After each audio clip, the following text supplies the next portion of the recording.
It is time for the news on this channel. I am Amudu Kajaga and thanks for joining us.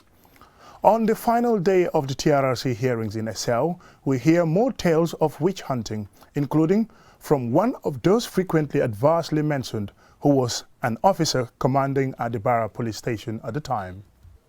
At the Constitutional Review Commission's public consultations, the people of CRR North made submissions expressing their desire for better national recognition for the region.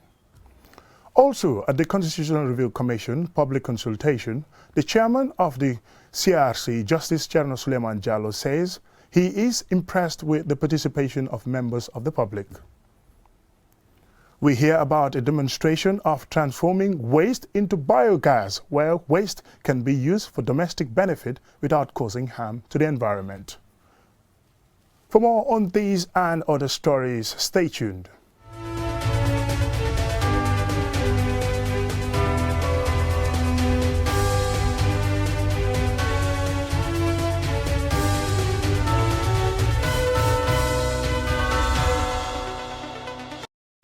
Welcome and thanks for joining us. This is QTV News. The Truth, Reconciliation and Reparations Commission on Thursday ended its public hearings on the 2009 witch hunting exercise in SL. The day's hearings included one of the frequently adversely mentioned and who was an officer commanding at the Barra police station at the time. Babu Karsi has the rest of our story. Thursday's session began with the testimony of Nene Babu of SL, who was abducted with her in-law by the witch hunters in 2009 when she was 8 months pregnant. She said they were taken from Barra to Kololi, where they were forced to drink the concoction.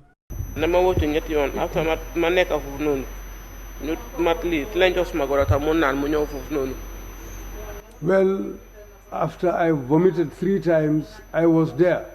It was after that my in-law was also given the medicine to drink. And how did she react to the medicine?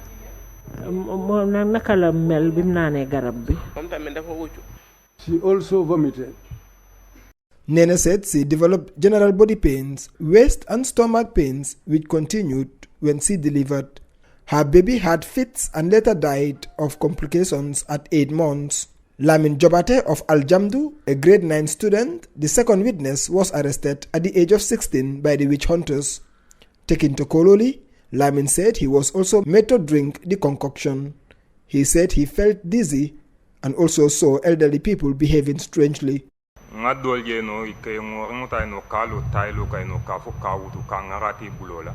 saw some people using their nails and trying to remove those tiles from the floor. Some went to the wall and were pushing the wall. Some went outside and were digging the soil with their bare hands. And the flowers inside the compound, some went to those flowers and started cutting them. After his release, Lamin could not stand the stigma and transferred to another school as his friends viewed him as a wizard. The same trend continued at his new school and he had to quit education altogether. Now, he is a qualified driver. The final witness was Omar Jao, the former OC of Barra police station. Mr. Jao was adversely mentioned by victims who accused him of aiding the soldiers and witch hunters to arrest people who were taken to Barra and Fort Bulen. In more than a 2-hour grilling by the lead counsel, Jao in most cases appeared not to remember events or so denied participating in victimizing victims. He told the commissioners that his participation in the witch hunting saga was because he dared not go against the orders of the President Yahya Jammeh. The evidence suggests that you were a willing and in fact a happy participant in the process. Lead counsel, that was wrong. Counsel wanted to nyat. Omantiling. I was not happy. I told you what I did. Did you stop it? Where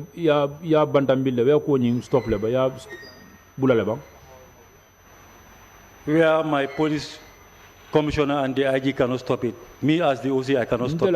I didn't. I dare not. Yes, sir. Maga Council. He concluded his testimony by apologizing to all the victims of 2009 witch hunting exercise, particularly those in Esau. The TRRC will now go for a break and resume hearings in the new year. Babu Karsi, QTV News. The people of CRR North on Monday made submissions to the Constitutional Review Commission expressing their desire for better national recognition for the region. They made this revelation at the CRC public consultations held in Kaur. Ansumana Esonyasi has more. On the sidelines of the ongoing public consultations by the Constitutional Review Commission, as they canvass views and seek recommendations for incorporation into the draft constitution, residents of CRR North Wednesday expressed their desire for more recognition for their region by central government. They argued that CRR North is bigger than other regions in the country, thus it is only right that they are also accorded better recognition as a region than they currently enjoy. In an exclusive interview with QTV, former chairman of Kuntaur Area Council, Mamad Mbai, says CRR North has long been deprived and overlooked for development projects. We want recognition for our region. There are more than 300 villages in CRR North. We are bigger than other regions, yet we are not recognized. Even when it comes to hosting of national events, CRR South and other regions are always considered. Why not CRR North? He went on to express his satisfaction with the CRC's work, adding that the country needs to institute strong laws that will further strengthen the education system. Mustafa Sow, a native of Simbarakai, told QTV that he has submitted his recommendations to the Commission for the inclusion of laws to make teaching international languages compulsory in secondary schools to help Gambians when they travel abroad. Education is an important sector. We need strong laws that will support and make learning accessible and affordable. I have made my submissions. I think it is very important that we have laws that will make learning international languages compulsory. That way Gambians don't have to struggle when they go abroad. The Alcalde of Kaurwaf Town, Mustafa Njai, says the draft constitution has been written in a way that is simple for all to understand. However, he adds that the Commission should revisit certain provisions on citizenship. Definitely everything is impressive, to be very honest. Being an Alcalde, our main concern is about citizenship, because most of the time we issue out these documents for citizenship or attestation. You see, and what is written so far is very clear. And the language is very, very simple. CRC Chairman Justice Chano Suleiman Jallo urged Gambians to send their submissions to the Commission before they finalize the draft constitution at the end of the public consultations. Ansumana Esonyasi for QTV News. The chairman of the Constitutional Review Commission says he is impressed with the participation of members of the public in the ongoing public consultation exercise. Justice Cherno Suleiman Jallo made these remarks in an interview with QTV's Ansumana Esonyasi. As the Commission seeks to finalize the draft constitution and garner more recommendations for incorporation into the draft constitution ahead of its imminent finalization, the chairman of the Constitutional Review Commission, Justice Cherno Suleiman Jallo, says he is impressed with the level of interest and participation shown by the public. I think so far, since we commenced this meeting, it's really been very good. I mean, the attendance in Banjul was really less than what it could have been.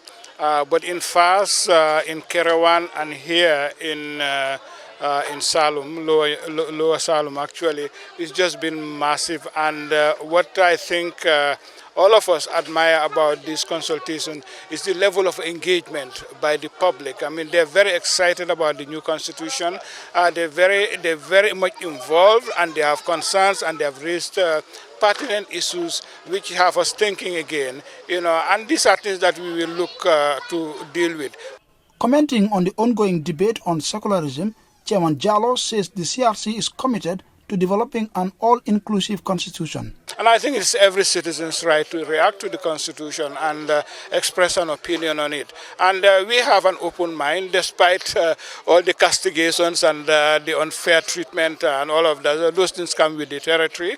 But we remain focused as the CRC to listen to public opinion, to look at the debate, and make sure that ultimately everybody is given that opportunity, everybody is listened to. And when we ultimately sit down to reconsider aspects of the Constitution, all those views are taken into account.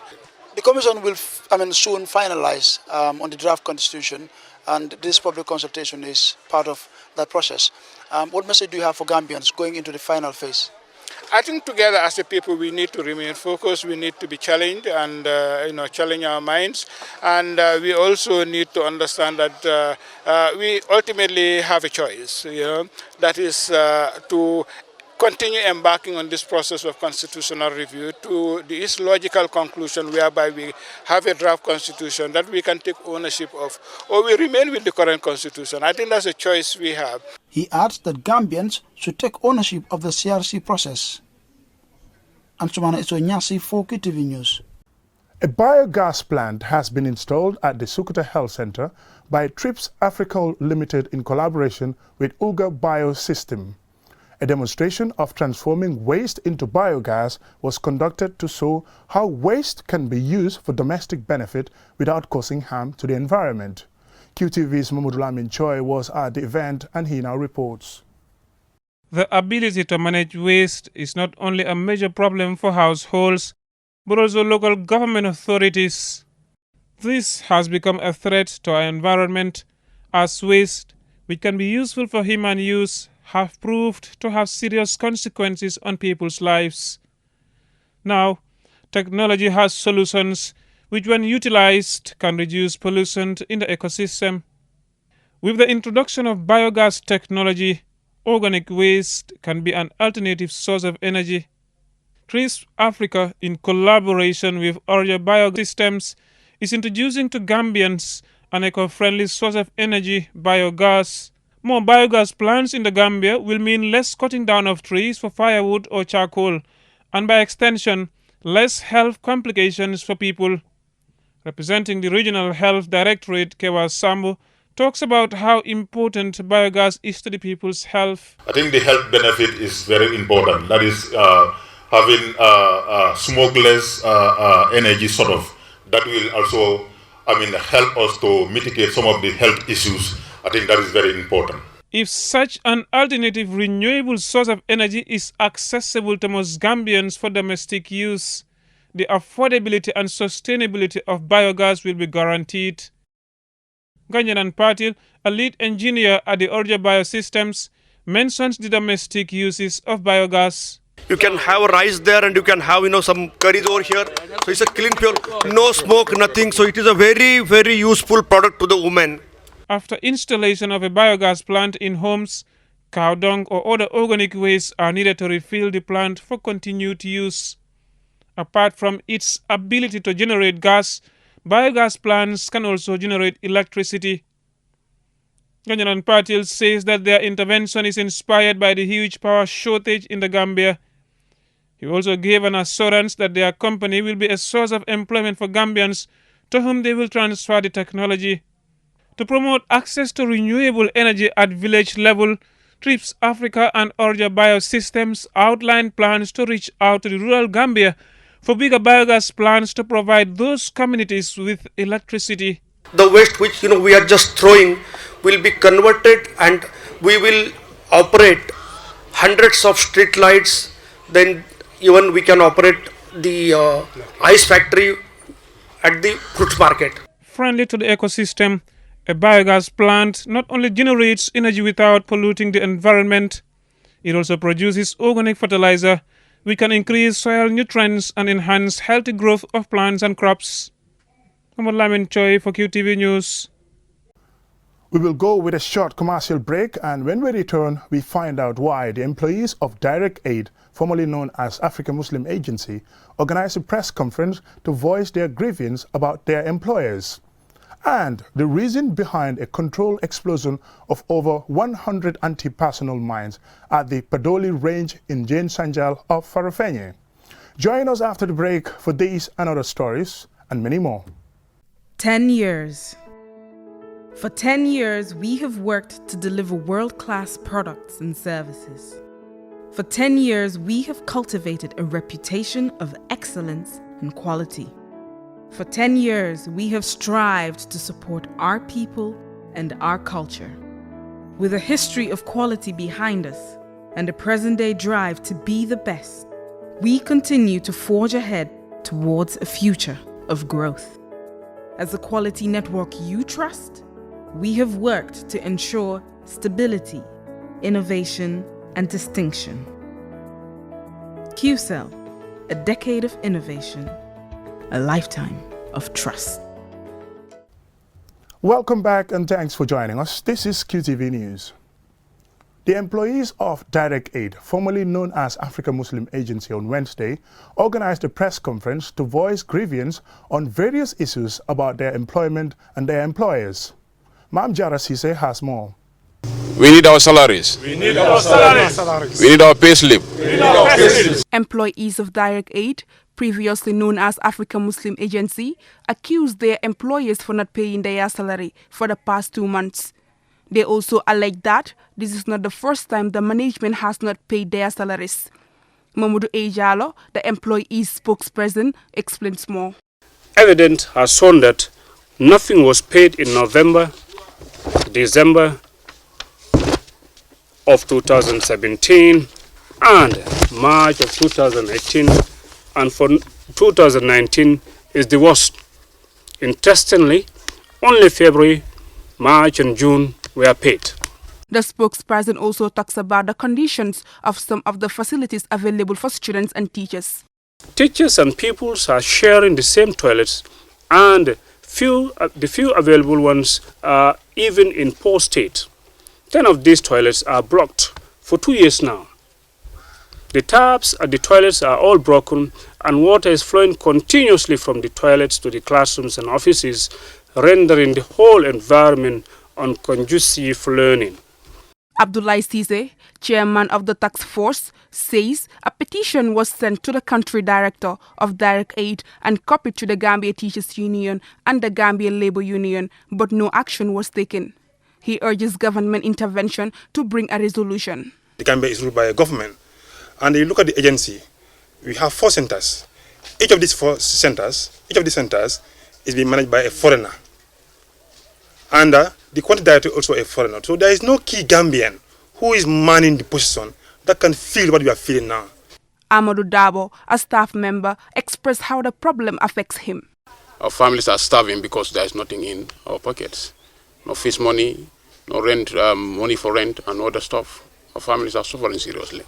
Or the tenant for the landlord for 2 months, obviously you will be attacked every time. And psychologically that affects you because you feel belittled. Something that you can do, that you were doing initially, but now you cannot do it because you don't have the financial backings to do so. Other problems the staff complain about are no electricity at the school, dilapidated staff room, inadequate furniture, and students and teachers sharing the same toilet facilities. The staff at the agency's clinic says they also share the same toilets as patients. According to the staff, the orphanage at the school has also been closed and the orphans have not reported to the school throughout the academic year. QTV contacted the school administration for a response to the claims by their staff, but they turned down our request and the manager quickly sped off in his car as we tried to talk to him. Direct Aid, or the Africa Muslim Agency, is an Islamic humanitarian organization founded in 1981 and is funded primarily by Kuwait aid and dawah donation from Muslims. The organization claims to operate in 30 countries across Africa and started operating in the Gambia in 1987, where it has centers in Brufut, Farafenye, Tubakoto, and Banjul-Linding. Reporting for QTV News, I am Mam Yara Esize. The Gambia Center for Victims of Human Rights Violations, with support from the African Center for the Prevention and Resolution of Conflicts, CAPREG, a Dakar-based NGO, and Article 19, has donated $2,000 cash to 16 female human rights victims. Lamin Dabo has more details. This is part of an initiative to support the women beneficiaries by enabling them to engage in small-scale income-generating activities to help themselves and their families. Bintu Jaite, a legal and policy assistant from Article 19, said the donation follows a previous one given to male victims who received a combined $5,000 intended for use in small-scale agricultural projects. She also explained Article 19's work in the Gambia. Following the change of government in the Gambia in 2016, we are in the Gambia assisting the government during the transition in various areas. However, today we are at the Victim Center to show our token of appreciation to victims of human rights violations of the former regime. Adama Jallo, the National Coordinator for the Victim Center, explains about the donation. Through Article 19, held a meeting in Banjul. During this meeting, victims expressed the need for support in the area of agriculture. Thereafter, CAPRIC and Article 19 did an assessment and promised the victim to provide financial support for them to engage in agricultural projects. This meeting, therefore, today, is to witness the handing over of financial support to 16 female victims to engage into small-scale agricultural projects. Ami Bayo, a beneficiary, expressed delight at receiving the money, saying it will help her greatly. I am very much happy to be part of this donation. This money will change our lives. I will use my money to pay my arrears at the Gambia College. The board chairman of the Victim Center, Sirifo Kijera, thanked both Article 19 and CAPRIC for their outstanding support to the center since its establishment in 2017. He went on to appeal for more assistance from all sectors to elevate the status of the victims and their families. So we are urging on the Gambian businesses and individuals to come forward and donate generously to the Victims Trust account. And not also only that, but we are calling on the other, the businesses that are, in the medical profession. We have certain private clinics in the country. We are urging them to at least come forward and assist the victims. You may see that some of these victims have serious medical issues.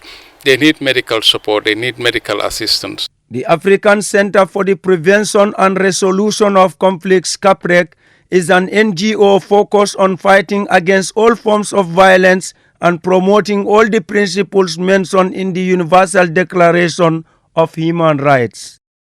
Article 19 has a specific mandate focusing on the defense and promotion of freedom of expression and freedom of information worldwide. For QTV News, Lamin Alaj Fandin.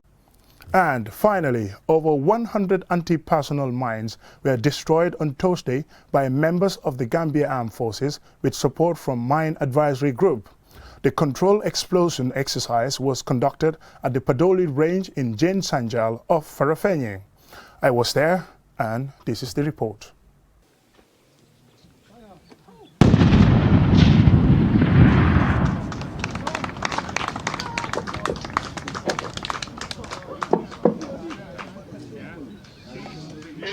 The Convention on the Prohibition of the Use, Stockpiling, Production and Transfer of Anti-Personnel Mines is known as the Ottawa Convention.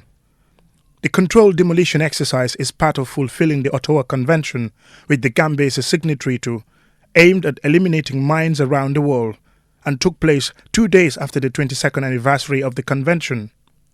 A big bang, a huge fireball and thick black smoke billowing from a distance.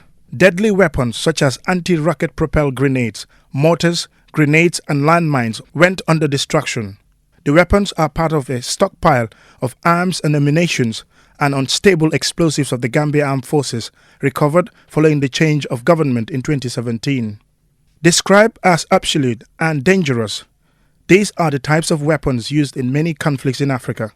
Angola is regarded as one of the worst in Africa to have already had devastating experiences from the use of anti-personnel mines. Then we have the infamous anti-personnel mines.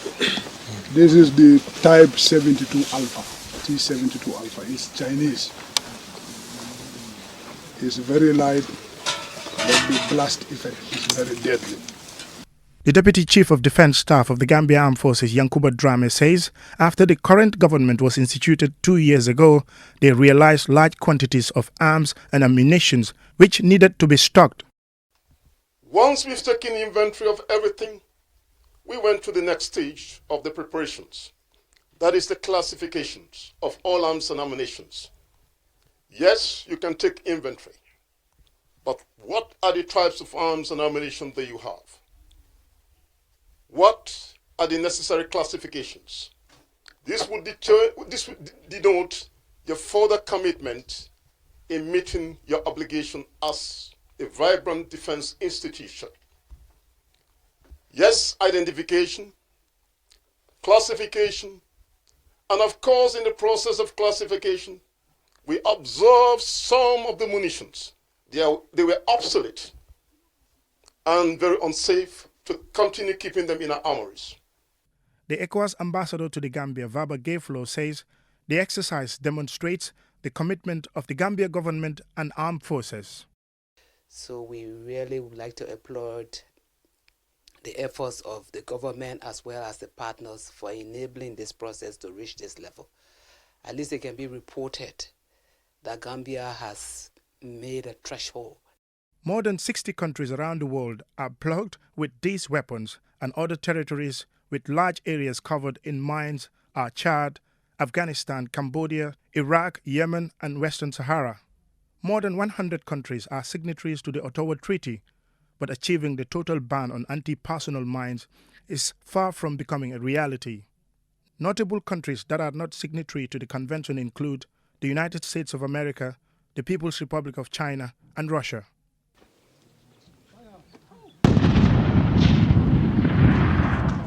Mamudu Gajaga, QTV News. Before we end this bulletin of the news, let's have a quick look at our main news stories. On the final day of the TRRC hearings in SL, we heard more tales of witch hunting, including from one of the frequent adversely mentioned who was officer commanding at the Barra police station at the time. At the Constitutional Review Commission public consultations, the people of Sierra North made submissions expressing their desire for better national recognition for the region. Also at the Constitutional Review Commission public consultations, the chairman, Justice Cherno Suleiman Jallo, said he is impressed with the participation of members of the public. We also heard about a demonstration of transforming waste into biogas, where waste can be used for domestic benefit without causing harm to the environment. That's all we have for you on tonight's news bulletin, but don't forget to join us at 10 for another bulletin, and thank you very much for watching.